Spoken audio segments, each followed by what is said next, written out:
hooyo Tuxubey Maxamuud Dhiciso 10 sano ka hor ayay isaga soo carartay Shabeellada Dhexe duruufihii abaareed ee xilligaasi dilaacay darteed waxayna deegaansatay beertii daraawiishta hadda sawaakaamka sayidka maadaama ay kaabiga ku haysa taaladii halgamaa Sayid Maxamed Cabdulla Xasan waa hooyo waana udub dhaxaadka reerka waxay dhabarka u ridatay mas'uuliyadii qoyska oo dhan karinta shaaha iyo iibinta caanaha ay ku maareynaysa nolosha qoyskeeda 25 bishan ay geeriyootay kaliya iyada ma aha waxa la baxay wiilkeeda Sayid Cali Xasan Gaab waxa isla mashaqadan ay sabab u noqotay dhaawaca aaba Xasan Gaab Jareere gabadhiisa Maa'ido iyo wiil ay gabadhoodu dhashay oo reerka la koray waa qoys dhan aaba Xasan kulankiisa waa ay inoo ogolaadeen adeegayaasha ku howlan caafimaadkiisa laakiin dadnimada ayaa nafartay inaan Allah u caafimaad weydiino Maa'ido halista ay ku jirta darteed uma gudbi karna halka lagu dabiibayo waana xaalad ka culustan aaba uu ku jiro oo iyadaba ay nagu cuslaad inaan idin la wadaagno Cabdullaahi Xasan Gaab waa da'da ka yar Sayid Cali waxa uu ka soo safray tuulo ka mid ah Shabeellada Dhexe si uu kaga qayb galo aaska walaalkiis hooyadiis Tuxubey sidoo kale inuu helaysan ka warhayn u noqdo aabihiis walaashiis iyo wiilka uu abtiga u yahay mana awoodo inuu noo jawaab celiyo god carhoos ka yar jirta hooyo تعالى وسيم عرض وستير وجراسين حلو جدا يا قردنا لودي هذا ماشي سويتي لنا ماضي ويسخر حيالي وشيء حاجي ماضي ساكي صلاة الصبح أصوب شمع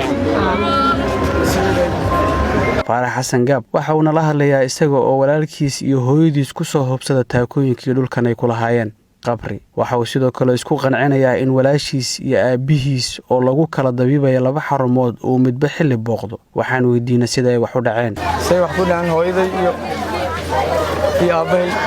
iyo saddex cunug ayaa meesha wax ku naqad aabahay iyo hooyo walaalkay iyo hooyaday waa dhinteen Allah u naxariisto aan leenahay ilaahay kuma darnaado waxaan kaloo leenahay aabahay walaashay wiil walaashay dhashay saddex qofna dhaawac culus waay isbitaalada magaalada Muqdisho yeelay masaakiinana ay wadin shay kari jirtay ummadda Soomaaliyeed waxaan ka codsaynaa marka in loo kaalmeeyo oo muslimiinta ilaahay hooyo tabiix muddo baa la yiraahdaa si weyn sayidka looga yaqaan hooyaday marka xaaladdu ma sey maray ay aabaad isku yahay aaba xaaladiisa tan ka socda socodkan dharkan bedel raba oo naqa aaba xaaladiisa way culus tahay ma hadli karin mutay karna raakna aaba way mutay kartiin hadii la ogolaado hal qof la ogolaa saacadii hal qof la ogolaada awood ma jirto uu kaga jawaab celin karo weydiimaheena waxaan badan dareemayna saddex qof inay isbitaal ka taalo oo dhaawac culus lama qofoodna dhimato waa dareemi kartaa hooyadiis ku jirto markan raganimada rabcad lagama helaa la rigacada lagu baxshaa marka waa adkaysay weynaa rugana ka gerirna asigtimo marka ummadda Soomaaliyeed wixii muslimiina han caawiyaan inta wax noo qaban karto warka assalaamu calaykum waraxmatullaahi wabarakaatuh hooyo Tuxubey daris la jecel yahay ayay u ahayd kaamkan waxaan darisnaa 12 sano 12 sano isla deganna oo isku weelna الحمد لله رب العالمين إله ونحريست جنة الله سيئ محمداس درسنمada aad ay wanaagsaneed ilaahay baa qiyaamo ka siinayo adduunka waan ku jeclaa ilaa kuwa ku weyna aakhira Allah ku jeclaa Maxamed aabihi waxa dilay qarax ka dhacay Jowhar waa saaxiibka dhaw ee Sayid Cali galaaska iyo ciyaar caruureedka ayuu ku helin jiray uu qirsan yahay geerida Allah ayuu u weydiiyay naxariis salaad aan fidalku waxaa labaad isim xawaan labaad isku keenay محمود شوف صلاة مركز سواحد كلش كبنون ليلة بنون الليل الله ونحرسته تعالي عواد تعالي ولد الله ونحرسته كانوا خصوصا قوم جعلنا صنعنا لا صنعك dadka kale ee dhibaatadu gaartay waxa kamid ah hooyo Xaawo Maxamuud Warsame Xaawo Qorgaab والله أنا قصدي واحد عين كل يدانيك مركز واحد ماشي وحكم فلين وما في فيرين النقطة لكن أنا نص على الشقة كإيمت ماشى أبتكان علي وفرية يا ماشي كل سلامة سيتم في عنتنا طرفنا قبل ماشي كنت تقولي ذا قصة قطع عن ساس وهستي سانتي مركز أنا ورك دمستير دقائق استها يا ود محل خيط عن ساس استها أنا جبتها نقاد fartuun cabdulla xasan maalmo kadib ayay allah ka rajaynaysaa inuu kala keeno waana sidkeedii ugu horreeyey laakiin madaxa ayaa firir kaga jiraa wayna u diideen bahda caafimaadka in xilligan qalliin la geliyo sababa la xiriira uurkeeda qarax markuu jawda waxa halkaas iga dhac bir camal ma qar in la igu dhifto camal naya ka yartay furahaan dhaawacanahay war ay qabta wiilay ag taagnaay wiilkii ay qabtay markuu arkay dhiiga ka socday dhahay dhiigiyaa la igu xiriyay way wadi istaan ugu Soomaaliya waana la geeyay wayna meesha la iga xiray dhinacay firirka mala bixin kara qof uur leh aadahay laga saari karo meesha isaga juraya markii dhashidii markaas kadib leeyahay hada alxamdulillah daawooyin qalajiye ay soo qoreen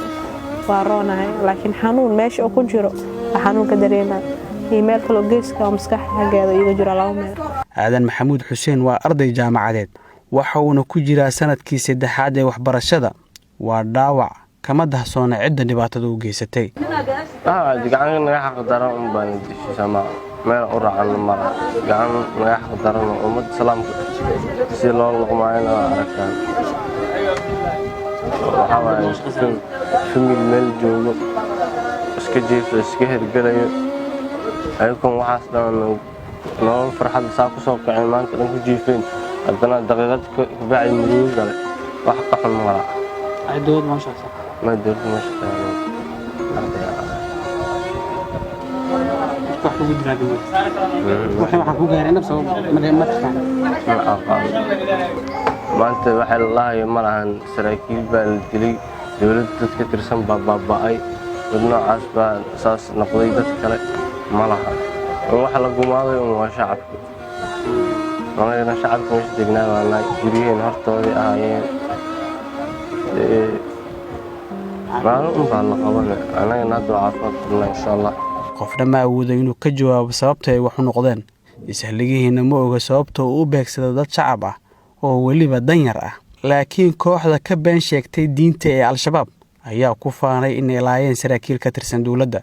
sida ay ku baahiyeen baraha xiriirka kooxda u qaabilsan dacayaadka raqiiska ah dadka halkan ku dhaawacmay waxaa ka mid ah xawa maxamuud warsame fartuun cabdulla xasan abshir aadan dhoore aadan maxamuud xuseen xasan gaab jareere maayda xasan gaab jareere ibraahim cali axmed libaan asmaan maxamed daahir cumar shiite 9 qofood waa dhaawac midkoodna uma diiwaan gashan dowladda Soomaaliya kama tirsan ciidamadeena laakiin waa dadkeen Allah u naxariistay hooyada Xubey Maxamuud Ducso ayaa geeriyootay wiilkeeda Sayid Cali Xasan Gaab Jareere warbaahinta dowladda iyadoo ka duulaysa soo bandhigida raadka muuqda ay la jir kula noqotay xanuunka haraadiga reerkan ay wajahayaan sidoo kale ilgaarana ku eegaysa dareenka dariska qoyskana la jeclaaday oo iyaga laftooda qaarkood dib gaartay halka ay wax ka dhaceen waxay xigsiin ahaan jirtaa degmada ganacsiga ee Howlwadaag gudoomiyaha degmada Mustafa Cali Khayr ayaa si guud noogu sharaxaya qasaaraha ay diiwaan galiyeen oo sii kordhi kara marka loo fiiriyo agabka uu qaraxa ka kooban yahay oo ay ku jiraan biraha ku sii dhex jira kushineetooyinka waxaan u maleynayaa inaad tagteen meelihii dhibaatada oo aad soo aragteen wixii meeshii si wax u dhaceen iyo sidii wax u yaalaan markaan warbixin guud dhiibo dhibaatadii shalay meesha ka dhacday qasaarihii ka dhashay dhaawaca guud wuxuu ahaa 9 qofood 3 waa dhaawac culus oo xaaladooda waa serious maxaa la yiraahdaa dhaawaca kale oo fududne oo aan isleenahay ilaahay wuu ka kicin doonaa hadduu ilaahay insha Allah waa 6 dhimashadu ilaa hadda intaan hayno waa 3 qofood waaye ciidamada amniga ayaa u diiday argagixisada dhigista gawaarida qaraxyada weerarada meelaha dadka ay isugu yimaadaan ee ganacsiga ah laakiin gudoomiye Mustafa waxa uu jawaab u waayay sida ay u qorsheeyeen maleeshiyada al-shabaab leynta dadka waliba kuwooda ugu sii nugul runtii waxaan rabaa inaan ammaan ballaaran u soo jeediyo hay'adaha ammaanka oo dadaalay gaarsiiyay marxaladii ugu dambeysay oo nafla caarnimada ahayd in inta qof isa soo xiro asagoo lugeenay imaado dad shacab ah isku dhex qarxiyo marka aniga ma garan karo runtii ulajeedka iyo waxa uu ka dan leeyahay laakiin waxaan rabaa inaan baaq u soo jeediyo shacabka Soomaaliyeed aan ku iraado wad u jeedaan haddii shala gaalo iyo wax daran ay mataqaana ay dhahayeen oo la gumaaday maanta shacabkii qof walba indheer garad hadday noqoto aqoon-yahan hadday noqoto wadaado hadday noqoto maxaa la yidhahdaa dhaqaatiir qof la kala reebaa inaysan jirin